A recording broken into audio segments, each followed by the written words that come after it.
Hey guys, it's Joe Troyer and welcome to this PBN training number 1, the foundation as we are calling it. So number 2 will be all about buying domains, and number 3 all about hosting and setup. If this is your first video that you're watching in this series, I'd recommend going back one video and watching the overview so you guys can see exactly what it is that we're going to be covering today. And in the second version and third version, get a good understanding of why we're actually doing this and the goal behind it as well. So let's go ahead and get this thing kicked off. Today, again, is the PBN Foundation Training number 1. We're going to be talking about what a PBN really is, Google's terms of service, and Matt cuts a little bit, why I haven't really talked about PBNs up until now, as well as starting to get into quality control metrics that we're looking at when we're actually purchasing domains for our private blog network.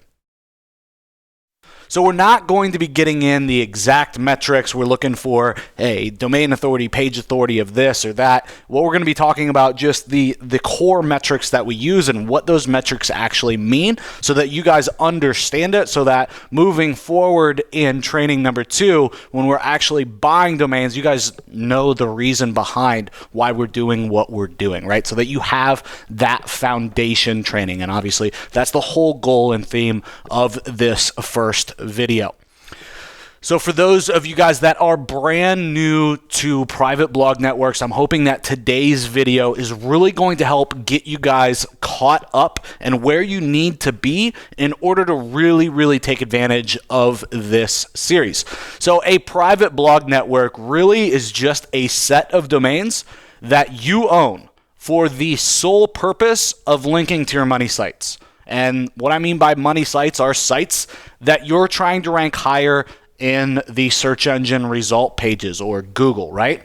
So this is a very simple, easy to understand example, right? So site number 1 is linking to the site that you want to rank. That would be one of your PBN domains.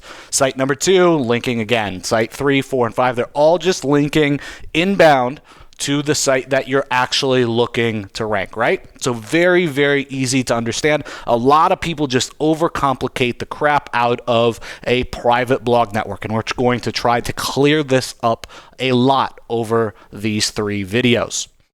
So a private blog network can actually consist of free blogs like WordPress.com, Blogger.com, Tumblr, LiveJournal, Blog.com, Drupal Gardens, or TypePad, right? So free blogging platforms can also consist of things like social profiles, Twitter or app.net or any sites like that, right? You could even add in social bookmarking sites or other Web 2.0 profiles like Scoop.it, Kip.it, or Kipt, Delicious, Dig, Folks, Pocket, Slashdot. There's a million others, right? And this is the easiest way to start a private blog network and where everyone should start. And we like to call this a social PBN. All right, that is not what this is going to be about, though. Okay, if you haven't seen our social PBN training, go check out the video on the Digital Triggers blog called The Authority Syndicate, Build a Social PBN. All right, this is literally a step-by-step guide on how to do this, and that's where you guys should all start. That's the easiest, cheapest way to get started. This is the more longer-term advanced strategy for you guys, is going to give you guys a lot of the extra power that you guys need when you're going up against really competitive keyword phrases, all right? So social PBN is a prerequisite to this. If you haven't seen it, go watch that and go get set up with that first before you jump into building a traditional private blog network. So again, in this conversation, we're going to be focusing on self-hosted platforms, right? Like WordPress. You're going to be installing WordPress on a host, and you're going to be having a domain name, right? Typically, we're going to have a .com, .net, or .org domain. We really go after the top-level domains with our private blog networks, all right? This is going to require you to buy a domain, buy hosting, and set up your actual sites. So one important detail here with building a PBN before we go any further is that we don't want to link the sites together in any way. All All right, some people call this a footprint. We're going to be talking about this in depth throughout the next couple of trainings. Okay, again, we're going to be talking about this later, and we're going to be talking about how we're grouping sites into pods and what we're doing to minimize our footprint. While we're on the subject of footprint, understand that there is really no way not to have a footprint. If you are listening in the marketplace right now and you're looking at PBN products or PBN software, they're going to tell you that there is, their software or their program will teach you how to make a private blog network without any footprint. Understand that that is complete and utter bullshit. Okay, I'm not going to sugarcoat this. It is bullshit. You're always going to have some type of footprint whenever you're buying domains and linking them to another one of your money sites. There will always be some type of footprint. It's just about how obvious that footprint is or isn't. All right, and so we're not going to get carried away with being 100% or not having a footprint at all, because that's just utterly ridiculous. It's bullshit, right? What we're going to be talking about is how to lessen your footprint. What are the obvious things that you guys should be doing that will help you guys from getting your PBN sites de-indexed or hit by a manual review? And take it from somebody that's lost many, many domains over the last decade or so by using and building PBNs. I know a lot when it comes to PBNs by looking at what was working, what wasn't, and how we actually got de-indexed, all right? So, first and foremost, is building a private blog network against Google's guidelines? Yes. It absolutely is. Understand that any links that you build, okay, or that anybody builds, that are intended to get you a higher ranking in Google search results is in violation of their guidelines. Maybe I should repeat that. Any links intended to get you a higher ranking in Google search results is in violation of their guidelines. All right, so if you build citations, meaning going out and putting you or your clients on local directory sites, which is obviously the key to ranking in Google Maps, or to your money site in order to rank better in Google My Business or Google Maps, you're in violation. Okay, if you go set up social profiles and Web 2.0s and everything else in order to rank higher in Google search results, again, you are in violation of their guidelines. Don't believe me? I took a quick screenshot here for you guys. And this is on support.google.com/webmasters. And this is under their quality guidelines. And it says link schemes. And again, it says any links intended to manipulate page rank or sites ranking in Google search results may be considered part of a link scheme and a violation of Google Webmaster guidelines. This includes any behavior that manipulates links to your site or outgoing links from your site. That last part is so key, right? This includes any behavior that manipulates links to your site or outgoing links from your site. All right, even Matt Cutts says that you need links to get results, right? But it's actually against Google's terms of service. Actually, let's watch this video real quick of Matt. I think it's actually pretty funny here. Today's question comes from Colchester in the United Kingdom. I hope I'm saying that right. The question is from Blue Bumblebee, who asks, "Hi Matt, does the Big G have a version of the search engine that totally excludes any backlink relevance? I'm wondering what search would look like, and I'm curious to try it out."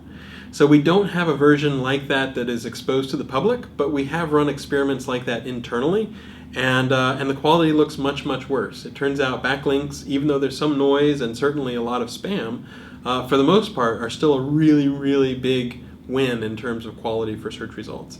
So we've played around with the idea of turning off backlink relevance, and at least for now, backlink relevance still really helps in terms of making sure that we return the best, most relevant, most topical set of search results. All right, so how much of a catch-22 is that? All right, let's clear this up. If you build links to purposely rank higher in Google search results, you're in violation of their guidelines. Face it, if you're an SEO, which you are, that's why you're here after all, right? You're in violation of their guidelines. Why? Because your entire job is to rank your sites or your client sites higher in Google search results. And how do you primarily do that? By building links So kind of a rhetorical question, but why do PBNs work? Links. Face it, you are a black hat SEO. If you build links to rank higher in Google search results, you are considered to Google a black hat SEO.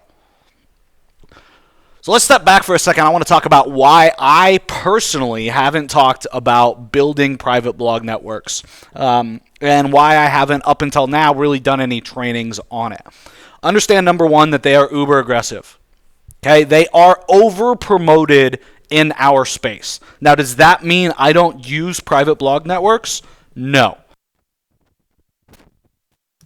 Does that mean that they aren't useful? No.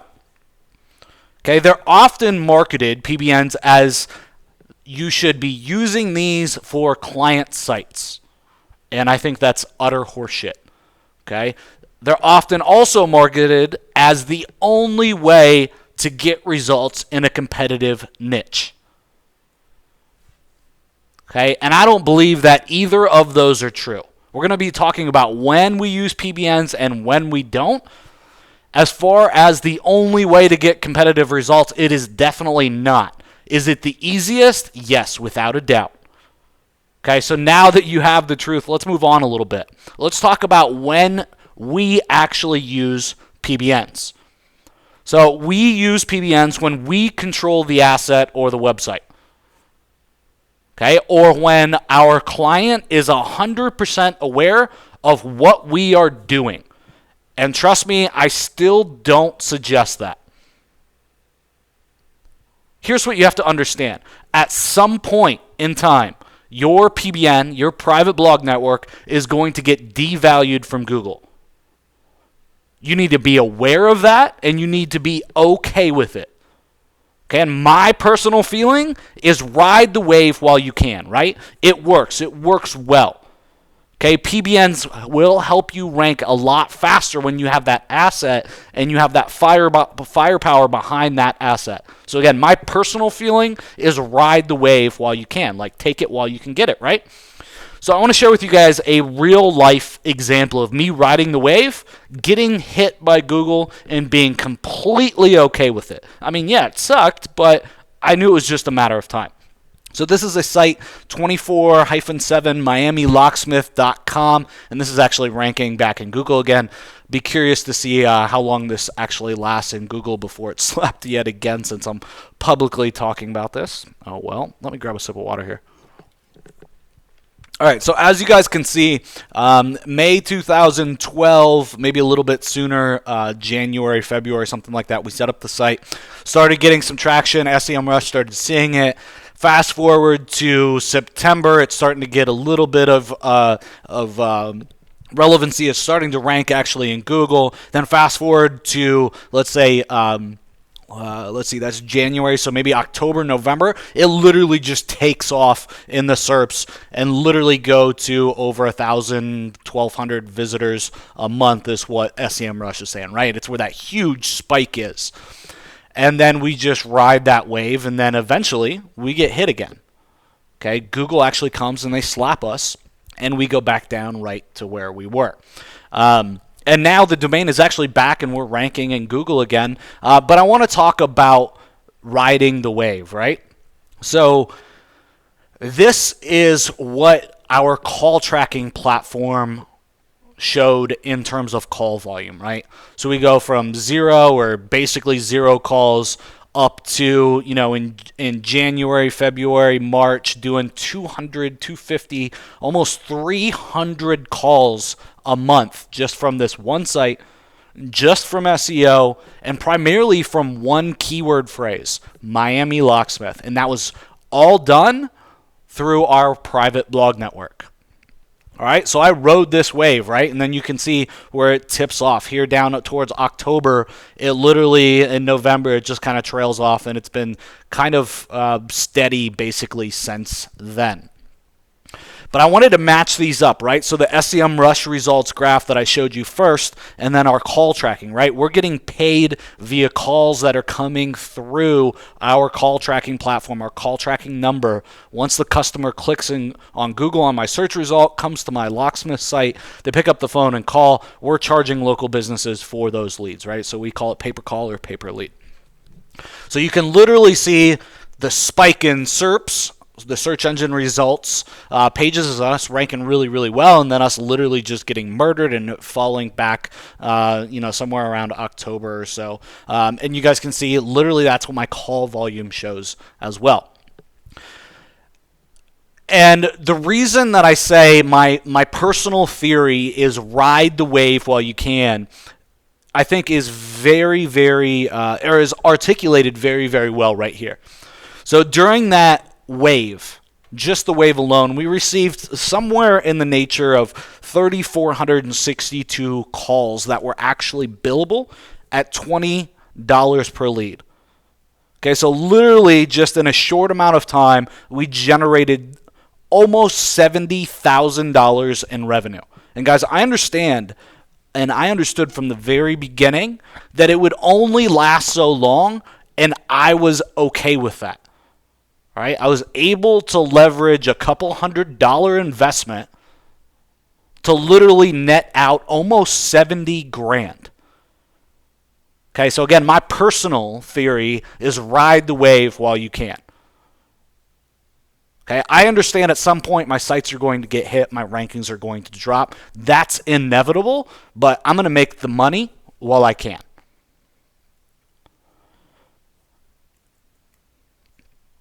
So I hope that makes sense. I hope that makes a whole lot of sense to you. And you see when you guys should be using PBNs, when you shouldn't, and what really your expectation is.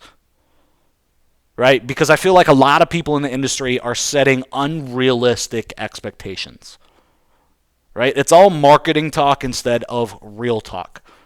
So let's talk about the main way to build private blog networks. And that is with expired domains. So why expired domains? Well, because of their authority, right? Would you rather go start with brand new domains, or would you rather cherry pick and get some sites that already have backlinks, authority, and trust in the eyes of Google? Right? Let's growth hack the process, right? Let's go after sites and domains that already have authority and leverage them to our advantage. So I thought it was really important to walk you guys through the domain expiration process. This took me a really long time to figure out, and I thought it was important to share with you guys so that you guys understand really what's going on when you guys are buying PBNs at auctions, and when you can buy them after the auction as well when they're in the available state. And I don't think many people really teach you guys the difference. So basically, if a domain hasn't been registered before or it hasn't been dropped recently, it's available, right? Anybody can register the domain. So you guys can go out to any domain registrar, like let's say GoDaddy.com, and you guys can just go pick up a domain if nobody else has it, right? Then you actually buy the domain, right? And when you buy the domain, it's considered active, okay? And it's registered for at minimum 1 year, right?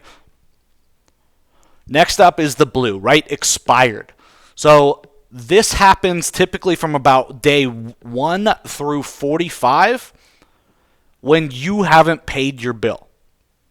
Okay? And only you, the original owner, is able to re-register the domain. Okay, so it expires, but only you are able to get it again. Then it flows into this tannish, yellowish color called the grace period. Okay, and typically the grace period is about 30 days. Okay, and this is when the domain becomes visible for auction. Okay, and you as the owner, since we're saying that you're the owner, are still able to re-register the domain just for an increased fee. If you buy through GoDaddy, you got to reach out to GoDaddy and say, hey, I want that domain back, and they're going to charge you a little bit more money, right? After that, it goes into pending delete. Okay, and this is typically 5 days or so or less, and you can no longer renew the domain, and nobody else can, and then it becomes available again. Okay, it goes back into that red phase and it starts back all over again. So let's talk about a real life example of this. Okay, this is a site that we actually owned called 7 Dogs and a Baby. Crazy domain, right? 7 Dogs and a Baby. So we used to own this, and it was one of our sites that actually got hit with a manual penalty, and I let it expire. Let's take a look real quick here at some of the metrics of this domain. According to Majestic SEO, right now, I don't have the stats from when we bought it years ago. The trust flow is a 14, citation flow is a 17, and it's got 69,000 backlinks, external backlinks too, right? And in the last 5 years, 273,000 plus backlinks. Okay, so understand when you are building a private blog network, 30,000 to 50,000 domains expire every day. All right. I found that stat. I'm not sure that it's really up to date. The article that it was posted in was about 2 years old, so it's probably actually a lot more than that. Our job is just to find the ones that have good metrics that we want to leverage for a PBN, right? So real quick, the last part of this video, I want to walk you guys through the metrics that we use for quality control. Okay, so from Moz.com, we just use a free account. And there's specifically 2 metrics that we use from Moz: domain authority and page authority. So domain authority is we just use DA for short, and it's a score from 0 to 100 that predicts how well a website will rank on search engines. Okay, and it's really used to compare one site's strength to another site's strength, right? The entire site to compare strength against strength from one domain to one domain, right? Then page authority, or PA for short. Page authority measures the predictive ranking strength of a single page, right? So domain authority is the whole site itself, and page authority is just one individual page. I hope that makes a whole lot of sense. If not, go look it up in Google, do some more reading, all right, before we move on to the next video. So then from Majestic, you're going to actually need a paid account. All right, from Majestic, we look at 2 primary metrics: trust flow and citation flow, TF and CF. We also use Majestic for all of our backlink analysis. Okay, and the reason that we do that, and everything that we do, not just PBNs, is Majestic to us. We feel like Majestic crawls deeper than any other backlink platform, right? And it crawls more often, it seems. If you guys are doing marketing on any level, you want to know the best data. You want to have the best data available at your fingertips, right? That's why we use Majestic. If you guys are using, or if you guys are doing local SEO, Majestic is really the only platform that on a local level is going to give you a really good representation of your competition. Okay, if you don't know what I'm talking about, go to majestic.com and go to opensiteexplorer.com and plug in the same domain and take a look at the backlink results. You'll see exactly what I mean. It's a night and day difference. So trust flow is a number predicting how trustworthy a page is. Okay, and citation flow is a number predicting how influential a URL might be based upon how many sites link to it. Okay, and you guys don't have to know everything about domain authority and page authority and trust flow and citation flow. You just need to have a pretty 101 knowledge of what these metrics actually mean so that you guys can really leverage the training that we're going to go through in the next video. So again, this was a very quick overview into PBNs and really meant for people that are brand new to private blog networks. Please let me know, again, in the chat if you have any specific questions over what we covered today. Okay. Also, if you have any specific questions on videos number 2 and number 3 that I should make sure to include for you. Again, this training is a big undertaking for me, 3 trainings, and I have to get this out in like 5 days. in order for me to be at my mastermind that I'm holding in Orlando on time. So do me a favor, help me make it worthwhile for you. I want to make sure it's as impactful as possible for you. So my goal over the next 2 additional trainings is to help you guys build out a 10-site private blog network for less than $500. Okay, all in $500. One of the things that I saw the most in the original comments to the overview video when I was asking for feedback was, what's this going to cost? One guy even said, how am I going to be able to do this without investing the money that I need for my mortgage to pay for a private blog network, right? So $500 for a 10-site PBN, that is the goal over the next 2 videos, all right? Today was the shortest by far because I need to give you guys this intro information for those of you guys that aren't caught up. Be prepared for the next 2 videos. They are going to be soup to nuts, and they're going to be a lot longer than this first one. So again, what's next? In the next training, we're going to be talking about our 3-level filtering process, all right? So level 1 is really the minimum metrics that we look at, and those are the first things. Does it match, does it match, does it match? Any of them that we find that match those metrics, any domains that match those metrics, we then go in and we do level 2 on them, right? So what we want to specifically look for is domains that have been spammed and they just have horrible, bad links. All right, if they pass level 2, then they go to level 3. And in level 3, what we're looking for is topical consistency, meaning that they haven't changed from a local convenience store to a gambling site to something in Japanese. And if you've bought PBNs and you've went through this process before, you're going to think that's really funny because it happens all the time. Okay? And besides the topical or niche consistency, we're also going to be looking at how many times it's dropped over time. And then last but not least, I'm going to be sharing with you guys exactly where we're buying domains. And in training number 3, PBN hosting and setup, this is really going to be the bulk of the meat, right? So once you've bought your domains, what's next, right? Where do you actually buy it from? Where do you host it? How do you minimize your footprint? How do you create and manage your content? What's the site setup look like? How do you link to money sites? And the list just goes on and on and on. Training number 3 is going to be a big boy for sure. So that's it. I hope you guys enjoyed this video. Again, if you have any questions, thoughts, or comments, be sure to comment below, and I'll be sure and reply back to them. Have an awesome day.